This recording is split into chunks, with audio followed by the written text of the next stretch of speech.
Hello bachcho, let's read the question and the question says that in the straight wire A, current is flowing in a vertically downward direction, whereas in wire B of B, the current is flowing in it vertically upward direction.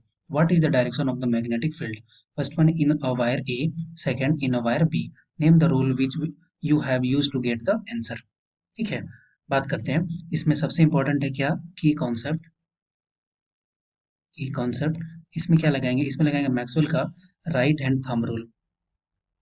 Right hand thumb rule. Thumb rule. Okay. अब हमें पता है कि according to right hand thumb rule क्या होता है कि अगर डायरेक्शन ऑफ द करंट जो है वो अगर थंब के डायरेक्शन में है, ठीक है, तो अगर अगर थंब के डायरेक्शन में है तो कर्ल अगर करते हैं, अगर फिंगर्स को कर्ल करते हैं तो वो क्या होगा? होगा डायरेक्शन मैग्नेटिक फील्ड का. ठीक है, अगर इस डायरेक्शन में अगर करंट फ्लो हो रहा है, ठीक है, इस तरह से अगर कर्ल करते हैं तो ये हो गया मैग्नेटिक फील्ड का डायरेक्शन. इसी बेसिस पे बात करते हैं तो क्या क्या कंडीशंस दिया हुआ है क्वेश्चन में. तो सबसे पहला कंडीशन दिया हुआ है फर्स्ट ए.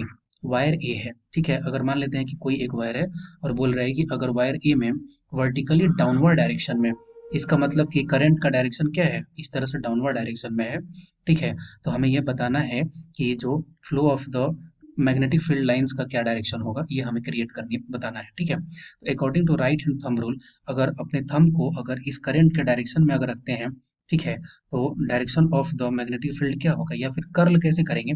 ये कर्ल करेंगे इस डायरेक्शन में, ठीक है, और अगर हम ऊपर से इसको देखते हैं, ठीक है, ऊपर से अगर इसको देख रहे हैं तो इसका डायरेक्शन क्या होगा? इसका डायरेक्शन होगा क्लॉकवाइज.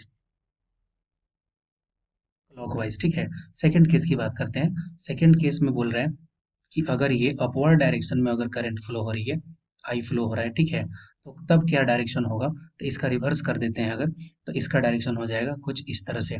और फिर अगर ऊपर से ही अगर देख रहे हैं, ठीक है, ऊपर से, फिर ये क्या हो जाएगा? ये हो जाएगा एंटी क्लॉकवाइज डायरेक्शन.